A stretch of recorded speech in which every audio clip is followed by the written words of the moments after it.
Welcome to a Culture Course production where we help you attract the top talent and create a company culture where your team can thrive. In this week's episode, we are going to talk about the difference between passion and purpose. There was this thing for years and years and years that you have to do work that you're passionate about. If you do things that you're passionate about, you'll never work a day in your life. And that's wrong. There are a lot of studies out there now that are delineating between the difference of passion and purpose. You might have put in your hiring process, man, I really want to find people that are passionate about their work. And if I get people who are passionate about their work, they're going to work really well. Here's the truth. Stewardship is the company that I own. It's a mortgage brokerage. We do an insurance agency. We're financial planning. We do investment management. We help people with their finances. I don't know anyone who's passionate about mortgages. And my staff isn't passionate about mortgages. I'll be honest with you. I don't really want to hang out with the guy who is passionate about mortgages, okay? That just seems really boring. You're not going to be able to always find people that are passionate about every single business or endeavor that's happening. Passion and pursuing people to come to your business that are passionate about it's not a realistic thing. And even then, if you find people who are passionate about it, I'm going to share with you some statistics and some things today that show that's probably not what you want. Okay, passion is all about enjoyment. Purpose is all about impact. Passion, enjoyment, purpose, impact. The difference between those two fundamentally, passion, self-centered, selfish. Purpose, selfless, others-focused. Tell me, which one would you rather have on your team? Someone who has passion, selfish, or someone who has purpose, selfless? We all know that selfishness and having those people on our team are just poison to our company culture, and they're really, really hard to manage. This week's episode is brought to you by Culture Course, culturecourse.com.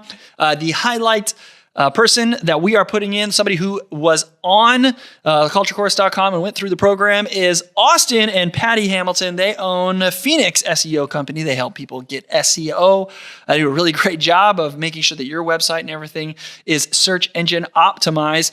They took over this company, and there was some employees that were there, and they went through culturecourse.com to help implement and take over a current culture so that they could do things the way that they want, make it a company culture that was going to thrive. So Culture Course is not just for people who are starting out to try and make a company culture from scratch.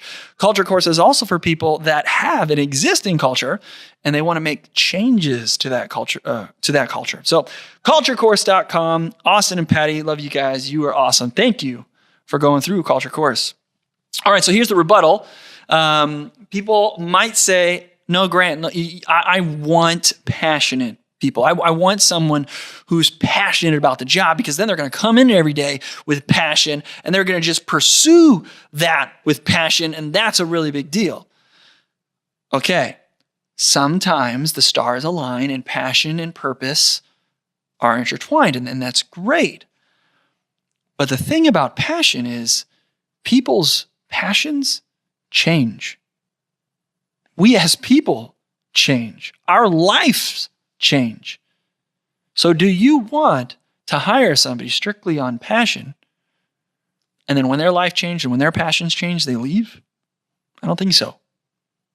Purpose, making an impact on people, that never changes and never leaves. And as we heard in other episodes before, purpose is the biggest thing that people are looking for. That's what the top talent wants. That's how you can attract the best talent to your company, is by having purpose. Passion, again, is fundamentally selfish, whereas purpose is others-centered. Passion is different than purpose. There was this commencement speech that was done by Ben Horowitz. And in this speech, he said this: following your passion is very me-centered. It's a very me-centered view of the world. When you go through life, what you'll find is what you take out of the world over time be it money, cars, stuff, accolades, is much less important than what you've put into the world. So my recommendation would be follow your contribution. Find the thing that you're great at. Put that into the world. Contribute to others. Help the world to be better. And that is the thing to follow. Don't hire people that want to follow a passion and they can follow that passion at your place of employment. Hire people with the focus that they want to make an impact. They can use their talents and their abilities to leave the world and make the world a better place, and they can do that through your employment. Look, I have an employee who is amazing. Joy is she's one of the greatest admin employees. Like when she's gone and out of the office, it's like we feel it because she's so good at what she does.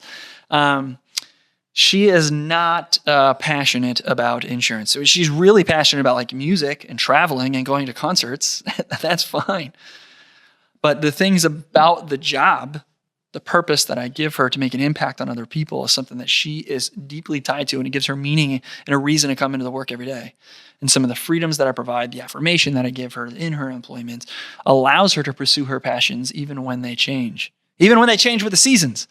She's passionate about snowboarding. She can't do that year round, at least not in Arizona. You can only go to the mountains when it gets cold. Here's another quote. Passion plus purpose is a good formula. But when you cultivate purpose, everything else follows. Here's your call to action. Change your hiring process to include someone who aligns with your company purpose. Make sure that your hiring process at the top of the list is this person who aligns with the purpose of your business, that they understand the purpose of your business, that they will be able to pursue the purpose of your business, that they want to make an impact on others the way that your business is doing. That's the number one thing that's got to be there.